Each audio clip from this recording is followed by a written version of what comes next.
I found out that my husband was texting escorts.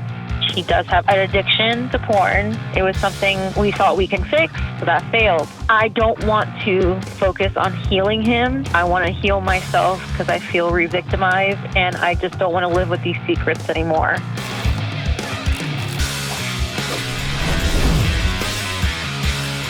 Woo! What's up? This is John with the Dr. John Delony show about your relationships and your marriage and your mental health and your kids and a partridge and a pear tree, whatever you got going on in your life.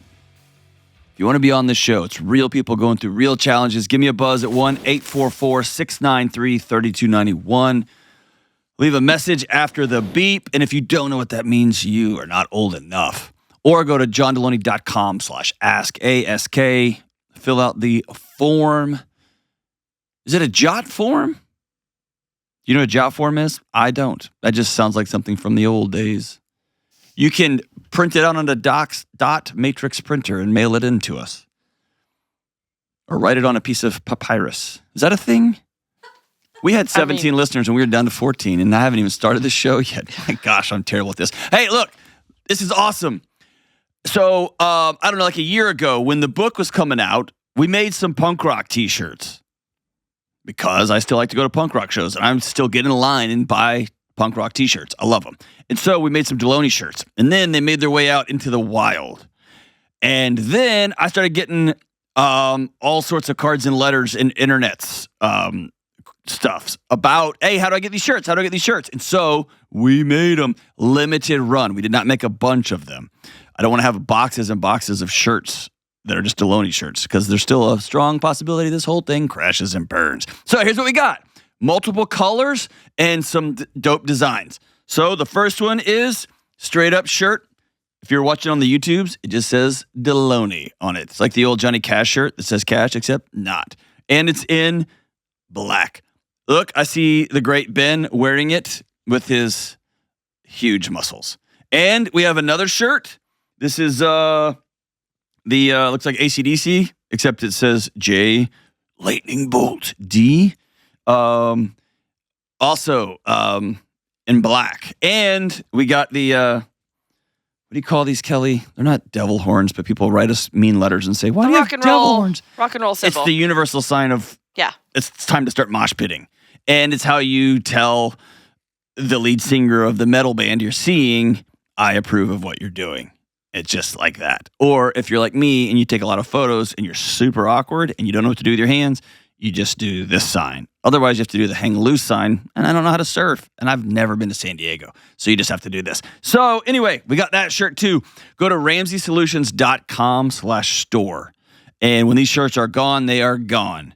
And there's not a bunch of them, they said, right? No, it's a fairly limited run of each design, and then we'll just see where it goes from there. Okay. And it's all the sizes are in there? Yep. We ordered them in all of them. All the sizes. Let's go out to New York and talk to Shayene. Hey, Shayene, what's up? Hi, Dr. John. How are you? I'm good. How are you? I've been better. Hoping you can help with that. Or I wouldn't be calling you, Delony. Yeah. Hey, guys, what happened? What's up? So I'll just give a little bit of background if that's okay. Yeah, do me a huge favor. Talk directly into your phone. Yes. Okay. Is this better? So good. And I know this is whatever you're about to say is probably pretty wild. Yes. Just fully own it. Okay. Definitely. All right. I'm going to try. So I apologize if I'm nervous. Shayene. I'm just going to say that. No apologizing on this show.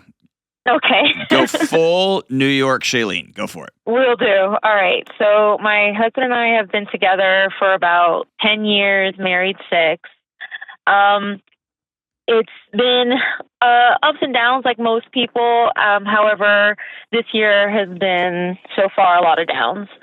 About 2.5 months ago, I found out that my husband was he was making fun of me to a friend. Not a mutual friend, but just a friend that he had. And not in a physical sense, but more of a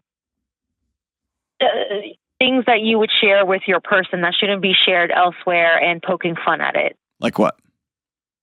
So he would tell this friend some personal issues within our marriage. Shayene, and rip the within Band-Aid my off. family. Just say it. Just say it. Just say it. Okay. I'll give an example. One thing that was said was, well, we struggle with infertility. Okay. This friend felt comfortable enough to say to my husband that I use my nephews as proxy children because I can't have any of my own. My husband, for some reason, not only did not defend me or stop that friend, but laughed at it, and this is all in text message, and said that he wasn't even going to open those can of worms. So things along that line where this, maybe it didn't come directly out of my husband's mouth, but this friend felt comfortable enough to say these things about me, and my husband did not stop it, defend me, and sometimes laughed at it. So that's one thing. And then about a few weeks ago, I found out that my husband was texting escorts. And this has been an issue for a lot of our marriage. He does have an addiction to porn. And we didn't, as the years have gone by, really acknowledge it as an addiction. It was something we thought we can fix. Obviously, we're not professionals, so that failed.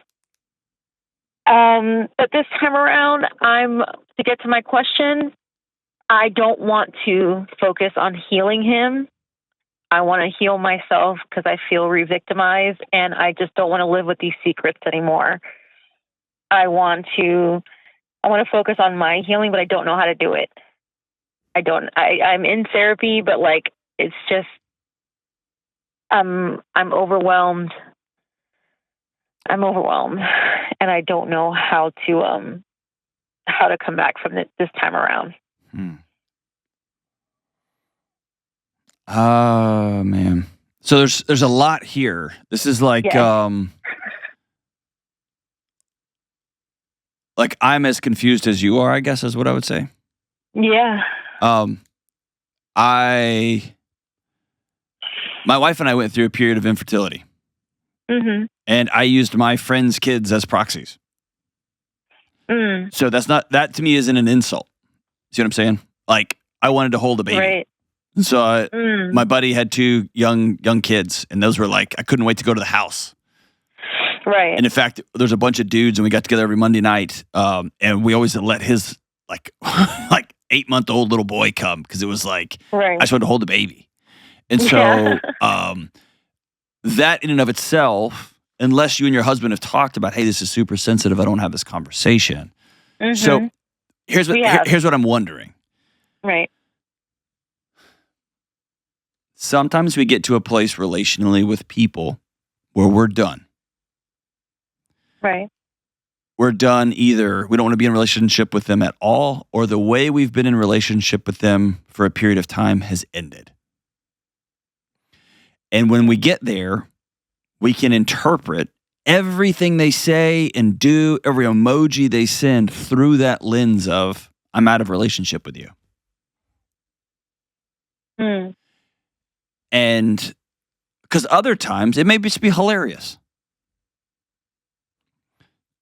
Right? Or it may just be funny, or maybe it's just off color, or maybe it's like, that wasn't that funny.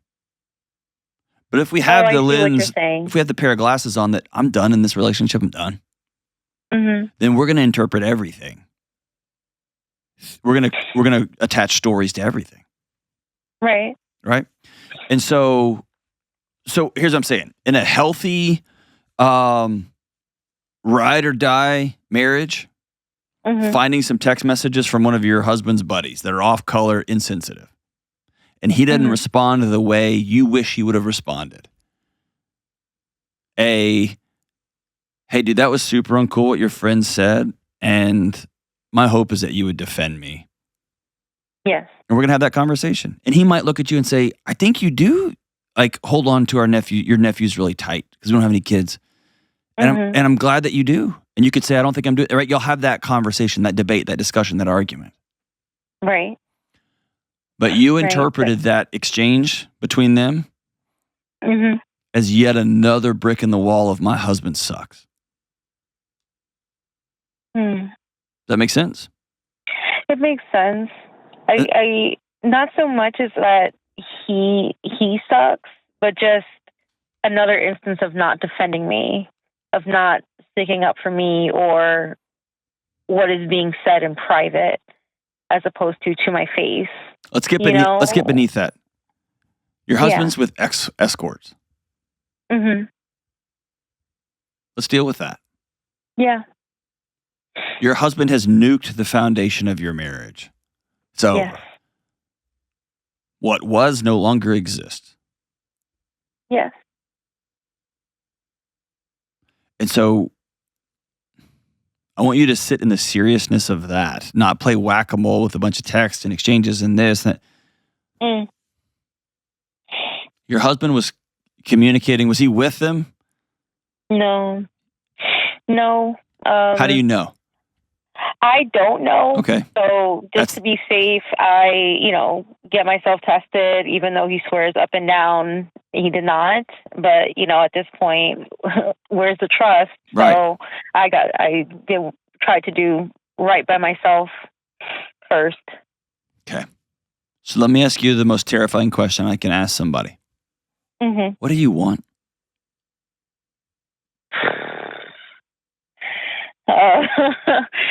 I don't know why I wasn't expecting that. You're trying to fix stuff. And let me put it this way. You're trying to do a puzzle and you don't even know what the picture is and all of the puzzle pieces are blank.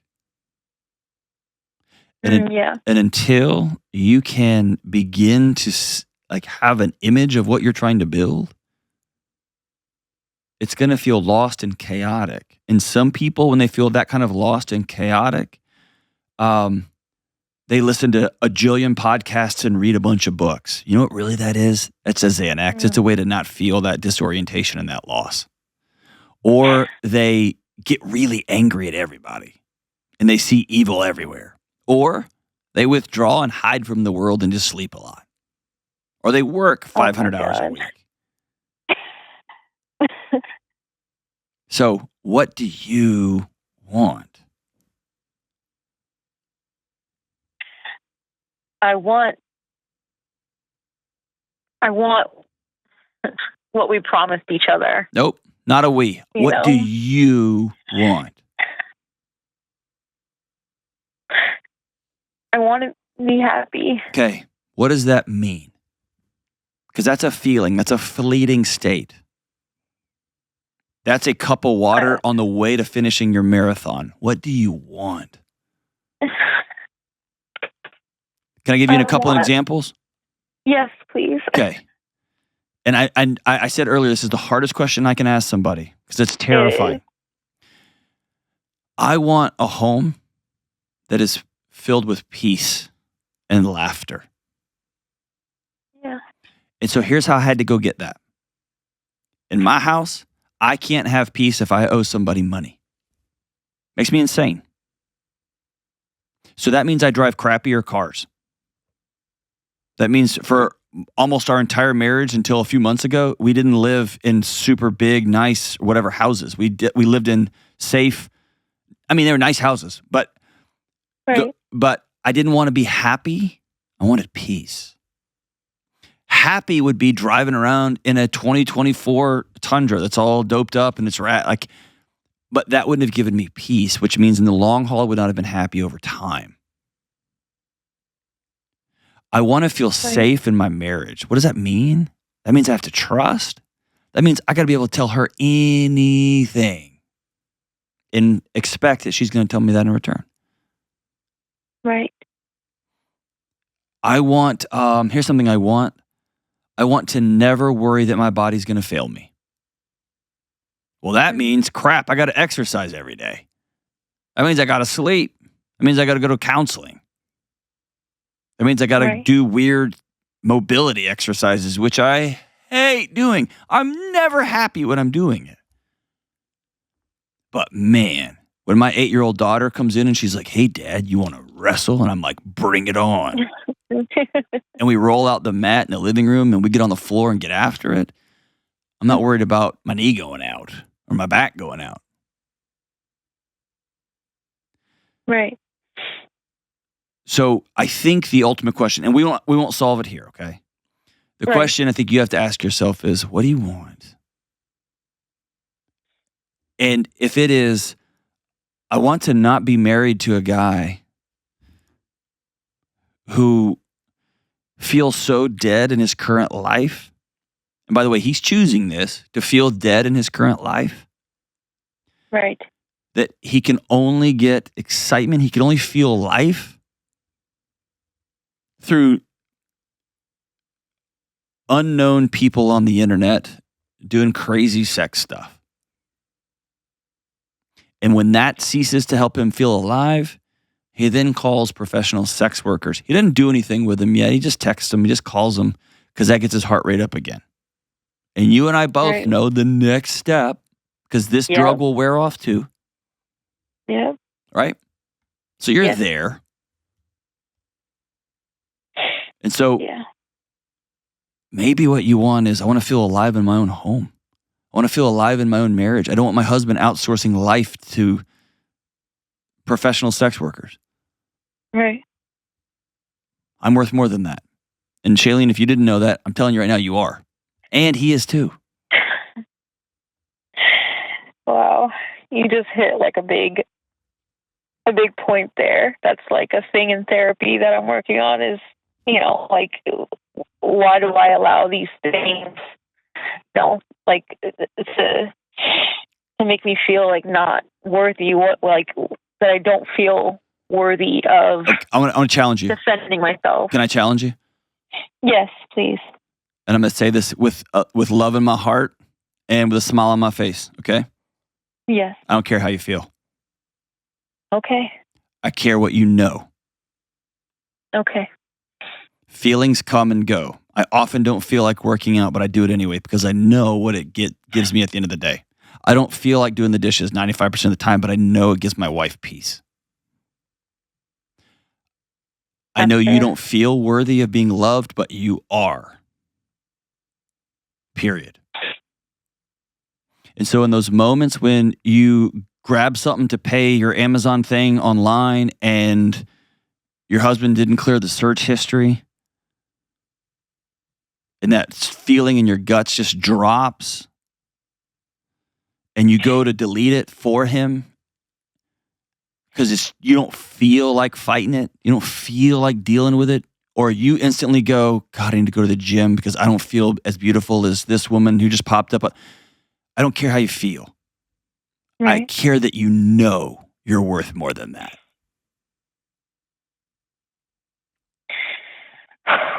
Okay? And one of the challenges with modern therapy is there's a lot of discussion on the feeling side of things. And feelings are really, really, really important. They just don't tell us the truth.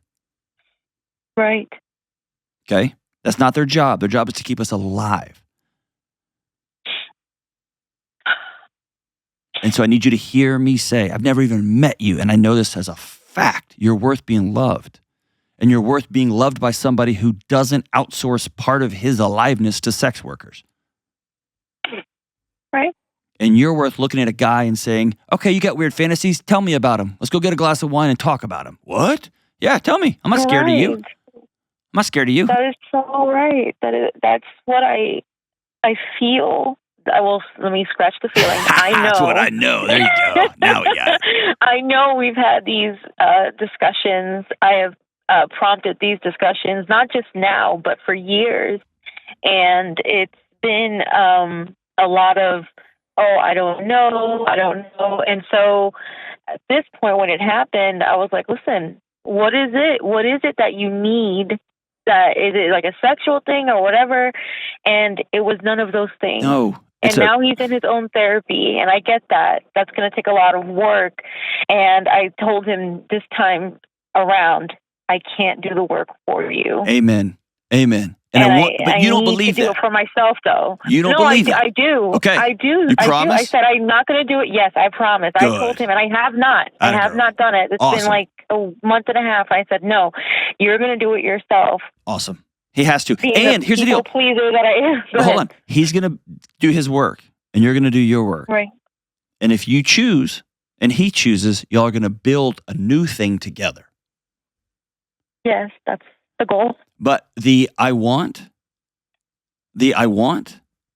what do you want? I want to be ride or die with somebody who will tell me the truth. Yes. I want someone who is willing to seek aliveness and play and desire and eroticism with me, that we co-create this together. That's not such a coward that he won't even tell the woman he said I do with the crazy thoughts he has in his head. Not that we're going to ever do any of this stuff, but I'm going to say it out loud, that I'm going to outsource that to professional sex workers. You're worth more than that. So is he. Right. Right? Absolutely. And so he's got to do his work that you can't do for him. And you Right. are in counseling. Cool. I really want you to stay in counseling, obviously, but I want you to start practicing these things. And the practice comes from the action steps to answer the question, what do you want? I want to feel good in my own body. Cool. Then you got to exercise. You got to have friends. Right. You got to sleep. You have to have human connection. I want to feel safe in my marriage. Cool. If you look at pornography again, you are choosing to leave this home because I deserve to feel safe. Yes. I deserve to feel safe in this relationship. So every single day, you will show me your text messages and your phone. And you can Google the way to go get the deleted text messages that happen right after you delete them. Those still exist too. Way ahead of you, Dr. John. I know you are. Okay? You see what I'm saying? Like, it's we could sit in these rooms and talk about it and feel about it. Great. All that's really important. But also we have to go do different things. And those things that we do, those action steps often stem from what's the next right move? Because often we can't answer the question, what do you want? I don't know. Everything's too chaotic and wild. Okay, what's the next right thing? I'm not going to drink. What's the next right thing? I'm going to get some sleep today. What's the next right thing? I'm going to go exercise. I'm going to call a friend. I'm going to tell this guy I'm sorry. I'm going to show up at work and do excellent work. Whatever the next right thing is. Over time, we have to answer the question, what do you want? Because that gives us the direction of the action steps where we're going to go. But when we ask that question, what do we want? That often means we have to answer the question, what do we don't want? What we're not going to put up with? What we think we're worth? And we often feel I'm not worthy of, and we often feel that I'm not. I get that. But it's not true. You are. You are. It's been the honor of my day to talk to you, Shayene, and I'm proud of you for the work you're doing. You cannot carry his bricks anymore. You can say, here's what I want, and here's what I'm worth, and here, if you are choosing to be in this marriage with me, here's what this is going to look like. And by the way, I want to hear what yours are. You got a long road ahead of you, Shayene, but I think it is a road that's filled with hope and optimism. Keep doing the work, keep taking the next right step. Call me anytime. We'll be right back. This show is sponsored by BetterHelp. So my wife and I were meeting the other day about the back-to-school madness that is about to be on us. We've got my travel schedule, her work schedule, our daughter's new school and clothes and forms to fill out and all these online portals, and my son's sports schedule, and he's got to have shoes every 2 weeks because his feet won't stop growing. And how are we going to pay for all this? And on and on and on. And when we step back and look at our schedule, it's so packed, and we haven't even put in the things like exercise, date nights, counseling appointments, church and holiday trips, and big home projects. And these are the things that make life worth living. And I listen to y'all. This is your life too. And here's what I've learned. When it comes to taking care of me, my family, and my work, I have to begin with the things that matter most and the things that keep me well and whole so I can wade into the chaos and be sturdy and present and strong. You too.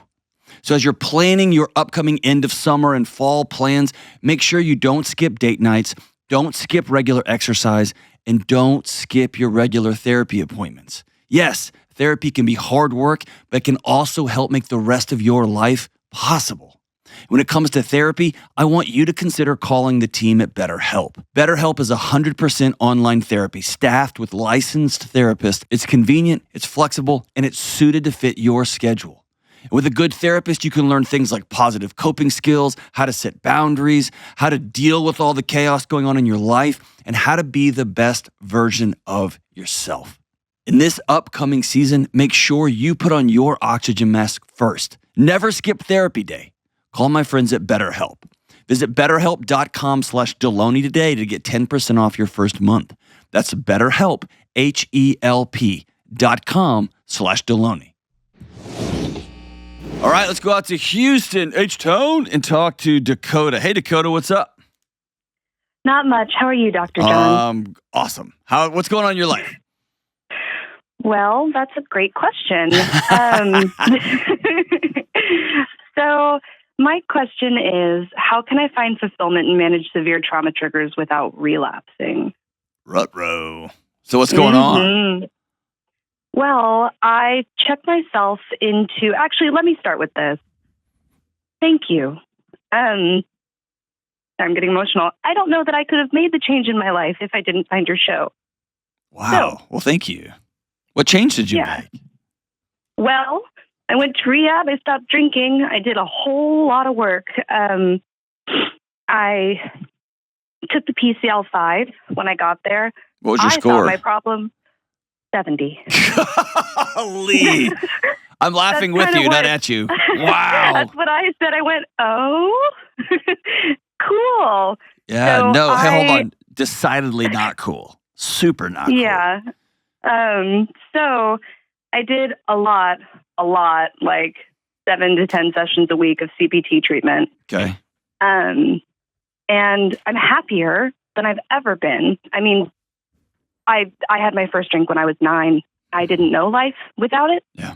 And now I'm so happy, but like in my IOP, they are talking about like triggers for drinking, and I don't miss it, except for when I get triggered. And it doesn't seem fair that my drinking triggers are just my PTSD triggers. You know what I mean? Oh, that's what drinking's for. That's what it's for. Yeah. It's the bridge over troubled waters.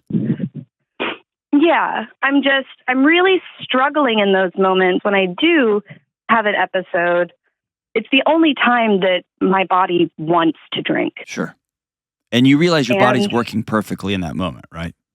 Yes, I have watched a lot of your show. Okay. It's doing just what it wants to do, which is get you out of that moment and get you over the raging river to calm land. And the best way over, since you were 9 years old, it can get you to calm land is just to turn the system off with alcohol. Exactly right. So it's working. What are some of your trauma triggers? Are they thoughts that flash into your mind? Are they memories? Are they shadows of people? Are they phone calls? What are they? A little bit of all of it. Okay. Little, like the most innocent thing, for instance, my partner, once I was like, oh, I'm going to need a ride to work in the morning. What was said to me was, well, what was said was, most people say please. It was joking. It would make me feel appreciated if you would say please. But what I heard was, say please or there will be consequences. Say please right now. Okay. And what has CBT taught you? Well, my ABC worksheets have taught me a lot. Okay. But I do them. Hold on, but real quick, it is, okay, my body's taken off on me. Mm-hmm. Is that true? Logically, no. Okay. So how long have you been out of rehab? I'm going on almost 2 months. Okay. I want you, listen to me real carefully, okay? Super carefully. I am a goofball on a podcast. I'm a dude on YouTube Reels. You are so incredibly strong. You are doing like wild. You're growing new parts of your brain, Dakota. Thank you. I am a podcaster. You're a brain grower, okay? There's levels to this game, and you are in a different league than me, okay? Thank you. So I don't want you to say your changes are because of me. Your changes. I did do that, didn't I? You did, but listen, it's okay. But your changes are because you got sick and tired of being sick and tired. Exactly. Because at some point you looked in the mirror and you said, I'm worth more than this. Yeah. Okay? So listen, can I give you a real callous example? It's going to get me in trouble on the internet, but I don't care. Of course you can. All right. I didn't take that. I'm trying to think what my score would be. It would not be close to a 70. Okay. From what I understand, that was very severe. Well, but I had some pretty gnarly childhood stuff. Okay. Mm-hmm. And so in perspective, I'm just going to change lanes here. I had about 35 or 40 pounds to lose. Okay. Okay. You had 125 pounds to lose. Yeah. You're not going to lose it in 2 months. And so I want you to hear how I can't even put into words how proud of you I am. Thank you. And I'm going to be honest with you because I love you. This is frustrating what I'm about to say, but you got a long ways to go.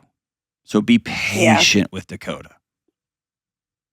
Like you have 125 pounds to lose. You lost like 40 pounds already. But you had 165 to lose. So you got 125 to go. Right. And now you're walking by, you keep going to the gym, you keep doing the work, the weight's still coming off, but you're still frustrated. It's like, God. You know what I mean? So this is that settling into the grind. That is, I'm going to keep changing. I'm going to keep changing. Now it's going to be, I don't even feel like it, but I'm going to keep doing it because I know how good it feels. Right. And you've heard me say this a lot. It's one of my favorite sayings. Don't forget to remember. And because you're not going to lose 10 pounds a day. You're going to lose half a pound a day. Half a pound a day. Half a pound a day. Yeah. And then what's going to happen is you are going to say to your partner, hey, I need a ride out of nowhere. And they're going to say, I'm not doing anything for you until you say please. And you're going to laugh. Yeah. And you're going to go, please. And then you're going to go, oh, no way. That's how that will happen. You got to keep catching yourself when you have the triggers, and you have to, when your body takes off on you, write it down and ask yourself, is this true? Yeah.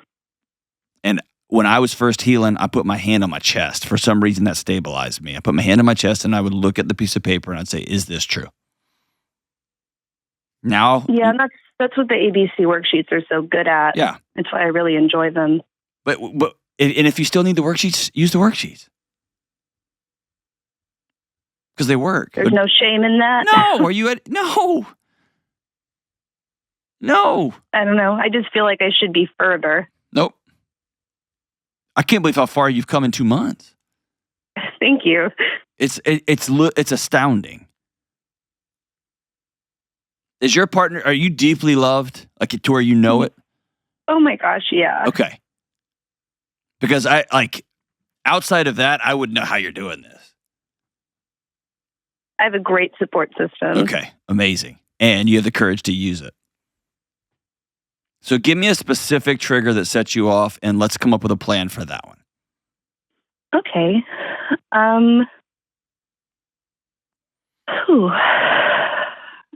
Like somebody asked you your favorite song, you suddenly can't remember one. That's okay. So for instance, not exactly a trigger. I find myself now that I'm kind of relearning life, like difficulties in managing my emotions, or like somebody saying something, for instance, that somebody said to me in the past. Even if it's well-intentioned, it really sends me back to that really dark, scary place. Do you have an example? I guess we can use the one from the other day. It was a completely innocent comment, but it was a threat to me. Yeah. Who left you growing up?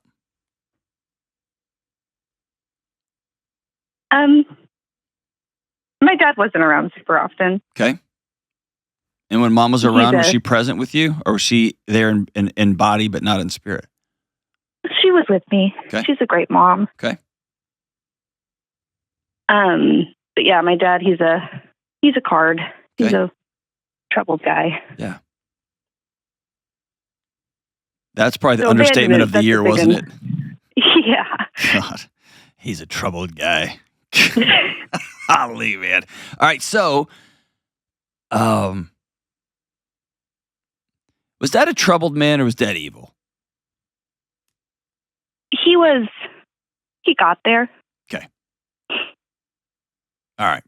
So, a cornerstone of getting well is you beginning slowly over time to tell yourself more and more of the truth. Yeah. Okay. Yeah. Troubled is a palatable way of saying scary, which is a palatable way of saying dangerous, which is a palatable way of saying I grew up surrounded by evil. Right. And you'll get there, and that's okay. And there will become a season, if you haven't got there already, where you will just spend a lot of time angry. And your mom's a great mom, and there will come a time when you're mad at her for not getting you out of that. And grateful that she shielded. It's just this weird both and all the time, right? Right. Whew. And so the quick catch for me has been, and the people I've sat with, is, well, you could say, please, whoosh, here it all comes. Uh-huh. Like you feel it in your body, and you either feel yourself starting to lash out or you withdraw. You feel yourself like almost getting like sucked down a tunnel. Whoosh, right? Uh-huh. Exactly. I'm an isolator through and through. Okay. That's when you have to say, from this point forward, am I going to choose to step forward or backwards? Mm-hmm. And that's your choice. And to choose to step forward is something your body doesn't know how to do. And so you got to practice it. Just like shooting free throws. So you're saying I should keep doing my worksheets. Yep. Or occasionally practice it without the worksheet. And your partner loves you deeply. Say, I'm practicing this, so I'm going to do this wrong. And so when you see me withdraw, just gently say, come back. And y'all two can come up with some codes together that would say, you just left me. That's our code in our house. You just left. And it's real gentle. Let me know when you're back. And man, then, oh yeah, I'm out. I'm got to come back. And I come back. Yeah, that's great advice. I'm not going anywhere. What just happened? And but here's the deal. Every home is going to look different. Every relationship's going to look different. With your boss, it's going to look different. With me and Kelly here, it looks different. With me and my wife, it looks different. Mm-hmm. It's just a negotiated back and forth together. And Kelly has a couple of hand motions that she does off camera you can't even see. And it's just to direct me. And it's great. Yeah. You know what I mean? And I'm practicing. And as long as you keep that word practice, that you're not broken, there's not something wrong with you. I just have never shot free throws. You've never dealt with hard stuff without alcohol. All right, cool. We've gotten off the chemical dependency part, and now we're into the next. And the next part's scary. Nobody tells you that. It's terrible. Well, actually, everyone does in rehab. Everybody tells you that. Yeah, but that's like saying, yeah, when you jump out of a plane, it's kind of scary. Yeah, it's not like, then you get ready to jump out of the plane and your whole body's like, no, right? It's you can talk about it all day long. It's not until you feel it. That's where I love pre-negotiating things in your trauma recovery with people that you love and that you care about, and let everybody coming up with a plan for when it happens. Because kind of like a recovery plan. Do it before it hits you. That's exactly right. Because in my marriage for the first 10 or 15 years, I withdrew, which sent my wife withdrawing, which then set off my abandonment issues. Right. And now we're off to the races. And so now that we've discussed it, when I leave, she gently just puts her hand on my leg or my hand or on the table and says, come back. And it's like, whew, oh, we're back. And I'll say the same thing. Hey, you just left. Swing back. And it's not an accusation. It's not a mean thing. It's just I love you. And we already talked about it. And sometimes, occasionally, I'll say, hey, I need to be done with this right now. It's all back here, and I just need to be done. And cool, let's reset, and we'll do it tomorrow. We'll have this conversation tomorrow, or we'll have this interaction tomorrow. And it's all well and good because I know she's not going anywhere, and she knows I'm not going anywhere. And similar with you, that's why trauma recovery has to be done with deep, powerful relationships, because you have to be anchored in. And Dakota, I'll say it again. 2 months out, you are on the right path. You are way ahead. And I'll sit with you and acknowledge, man, you were hoping in 60 days you'd be done. You are regrowing your brain. You're practicing skills you've never done before. And I cannot describe to you how proud of you I am. Here's my promise to you. I'll be with you every step of the way. Call anytime. Anytime. And I got you. We'll put you on the show and we'll talk about whatever you're going through. And you're going to cycle up. You're going to cycle down. You'll have seasons of anger, seasons of great joy, seasons of peace, seasons of I miss the old chaos, seasons of, okay, I need to numb out, but I can't use alcohol. What do I do? You'll have all kinds of seasons and I'll be with you. And as a bonus, call me when the Astros win the World Series this year, and we will celebrate as fellow Houstonians. Dakota, I'm super proud of you. Thanks for the call. We'll be right back. I want to talk about Hallow, an app that I use about every single day. So here we are in the midst of summer, trying to fit in that last-minute vacation, trying to figure out where all of our money went, and trying to plan for the upcoming chaos of the back-to-school season. And it's this season, right now, when it's so important that you make sure you double and even triple down on your exercise practices, your counseling, your relationships, and your spiritual health. And if you're a person of faith, or if you're just curious, don't let your daily prayer and meditation practices go by the wayside. Don't let your still time with God just go. As things ramp up and get more and more chaotic, we have to choose to slow down and focus on things that really, really matter. And in addition to my deep conversations with friends and my personal reading and journaling time, Hallow helps me stay on point with my spiritual practices. Hallow is an app that's easy to download right to your phone, and it's packed with daily prayers, lecture series, meditations, music, stories, nighttime sleep programs, audiobooks, and more. Hallow is the #1 prayer app in the world, and it's super simple, it's incredibly high quality, and you can personalize it based on where you are in your spiritual life. I use Hallow when I'm sitting in front of my red light therapy. I use it on my drive to work, sometimes when I'm walking my dogs. Hallow even has a journaling feature for your own personal reflection time. My friends at Hallow are giving you 3 free months to try all of this right now. That's 90 days to experience the joy and peace and calm that this experience can bring to your life. It's totally free to try out, and it can change your life. Go to hallow.com/Delony today for 3 free months. That's Hallow, HALLOW.com/Delony. All right, let's roll out to Louisville, or as they say, Louisville, Kentucky, and talk to B-Money Brandon. Hey, Brandon, what's up, man? Hey, I'm doing all right. How are you doing today? I'm good, man. What's going on? Well, pretty much just been struggling with a couple things with my wife, and hoping you could help me kind of work through parts of it. All right, go for it, man. What's going on? I have my question kind of written down, and basically, how do I come to terms with my wife's lack of effort to find a new job? Encourage her to find something that she can enjoy, love, and so on. Pretty much December, things came to an end at her previous job. She really had been hating it for quite a while, and then ended up quitting, which I was supportive of her leaving it, but my one problem with it was not having a next step of what to go to and so on.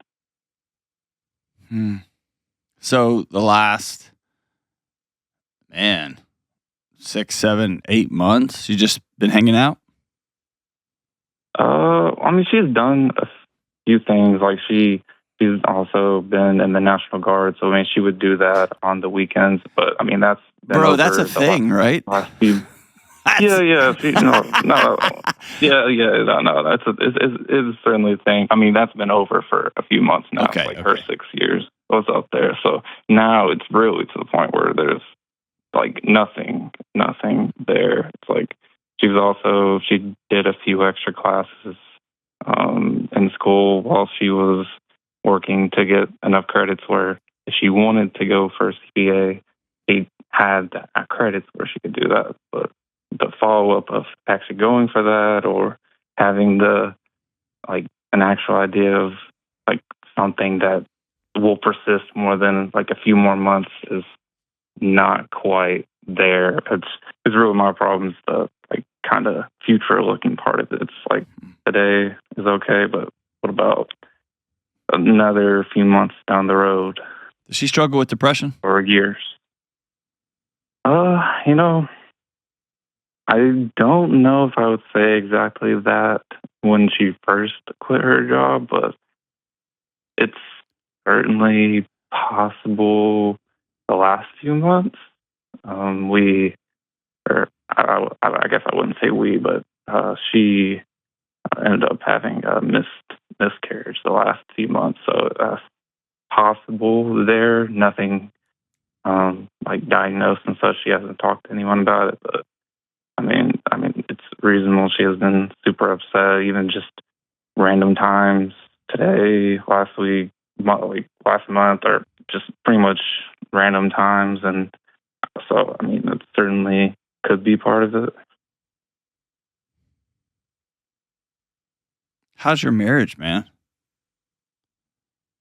I mean, I don't really know exactly how to answer that. I would say the day-to-day we're pretty good, but I think we have been struggling a little bit recently with a lot of things. I think, things have just been kind of gloom for that. It's been sort of difficult as well because pretty much all that has been contained, she hasn't been comfortable to really share that with anyone. So, Are you a safe person for her to share with? no, I mean she's sharing it with me. I'm talking about it's just us with that. So it's like everything is.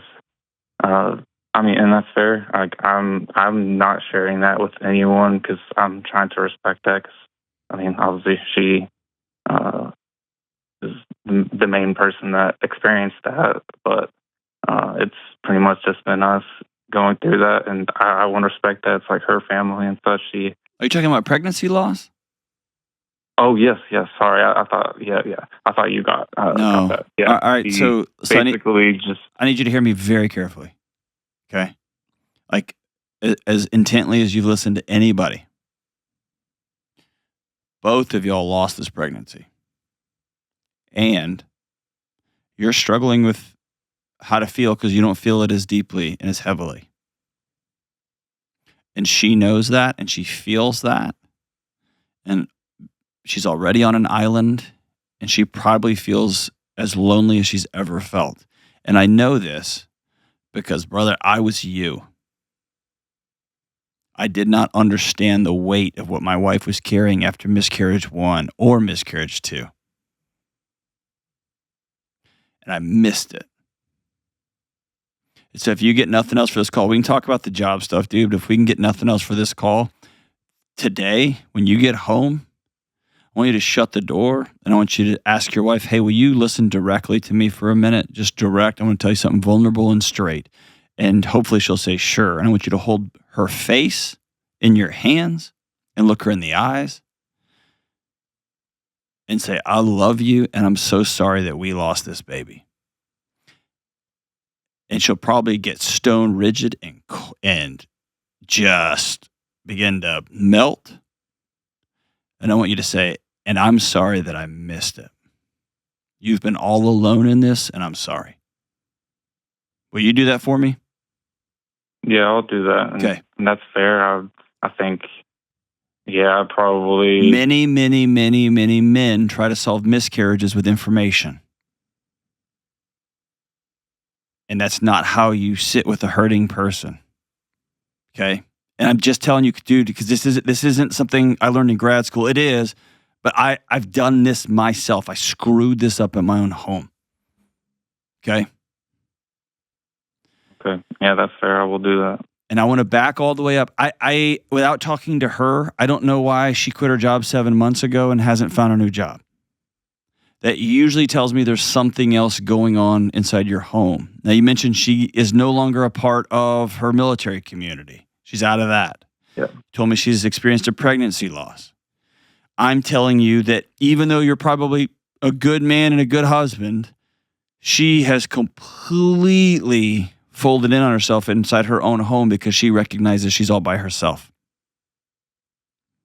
And as a newlywed, that is utterly terrifying.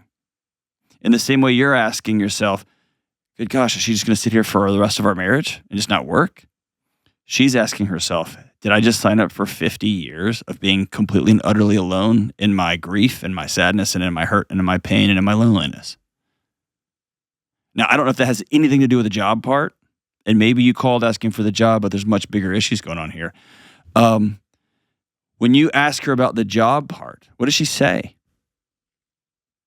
I mean, she brings up like her past like full-time jobs, bad experiences with it, and wants to make sure that she gets a job that she really likes, enjoys, loves, and so on. And what do you say to that? The problem that I have with that is like, I mean, to my knowledge at least, there's no actually looking for that job she loves, enjoys, so on, whether that's right next to her home, working from home. So what does she do all day? A little bit. I mean, she's at home. She'll like play games, play on her phone. Like she'll cook and clean and such. I mean, she's doing that now. She was here. I was certainly doing my part when she was in the house, but it's like I work from home, so like during the day, that's what like I'll be working and such. So she'll be doing things in the other part of the house. Do y'all need the money? No, that is not the problem. So what's the problem? Get me to the core problem, because there's something beneath this job. I mean, it's more of just her having something to do, something to like occupy some time. Will you be honest with me? Her having some kind of purpose and such, I guess. I would just see. Brandon, will you be honest? I'm going to ask you a hard question. Will you tell me the truth on it? Yeah. Okay. Are you losing respect for her? Because she just sits around all day, month after month after month. I mean, I would say a little, possibly. And I think part of like when it got back to December and such was when she was going to quit that job, and I wasn't supportive of her leaving there. My problem was the not having somewhere to go, because I don't know, I didn't have anything to back it up, but I sort of suspected that it would be kind of a struggle to get another job after that, like more of just on her part. I don't have any real reason. It was just like a suspicion on my part. Here's I mean, I can help your wife get a job. I work with a guy named Ken and Coleman. He can take care of those kind of things. That doesn't seem to be the issue here. There's deeper things going. The river is much deeper here. And so my guess is, I'm just going to put this out in the universe, tell me if I'm wrong, but over the last 7 months, you've approached this conversation with, what jobs are you applying for? What are you thinking about doing? Or what do you think your life will look like in 3 years or 5 years or 7 years or whatever? And for whatever reason, she's experiencing those conversations as accusations and as you picking a fight. So I want you to change trajectory completely, okay? I want you to sit down with her tonight after you apologize, and you ask her, how can I love you in this season of loss? Maybe ask her, will you just tell me the story? What happened? Until I won't say anything. I just want to hear you. Let her tell the story. And then if tonight's the right night, cool. It probably won't be. So maybe in a night or two, I want you to tell her, I am at a loss for how I can best love you. Because you tell me that you want to be working yet you're not looking for a job. And I don't know how to say it. I don't know how I can best love you in this time. Can you teach me that? And what you're doing is you're offering her an invitation to help you. You're not forcing her to respond to an accusation. Like, you're not applying for jobs, you're not getting a job, you're not doing anything. Do you see the difference? Yeah, I see that one's like more accusational, one's more supportive. One's more invitational. You're inviting her in to help you because you clearly are not communicating in a way that says, hey, I love you and I care about you. And just sitting at home and doing nothing for the rest of your life, playing video games on your phone, is a recipe for emotional and psychological and physical catastrophe. And I love you enough to tell you, like, I miss you. I want you full. I want you whole. I want you present. I want you all those things. But I'm not doing a good job of communicating that. Can you teach me? And maybe she'll open up with you. And if she won't open up with you, if she says, no, it's fine, just the employers suck out there, it's hard to get a job or whatever, then I want you to let her know that you're going to go start seeing a counselor, a therapist, because you need to learn some new skills because you're not doing a good job of communicating. And she'll say, you're doing a fine job. It's okay. Like, no, I'm not doing a good job because I want to love you and I want to walk alongside you as you find your purpose, whether that's in being a mom, a stay-at-home mom, or whether that's being a homemaker, or whether that's being a full-time employee, or a mixture of all three of those. I'm just not doing a good job because I'm watching the woman I love just slowly wither away after the last 7 months. And I haven't done a good job with the grief after the miscarriage. And we haven't done a great job going to find new community after you left the military, and on and on and on. I need some more skills. And that's really the chance you have. Because for the last 7 months, you've been asking her, when are you getting a job? What are you going to do? Why'd you do all day? Why aren't you doing this? What? And it's not working. It just doesn't work. I'm almost positive something deeper is going on in her heart and her mind, or in your home. And I think until you find that, the job is just going to, like, finding a job is going to be playing whack-a-mole with the bigger real issues. And maybe that sense of loneliness has just frozen her, and you reaching across the aisle and saying, I'm still here and I haven't done a good job, but I love you and I want to make this right. How can I love you right now?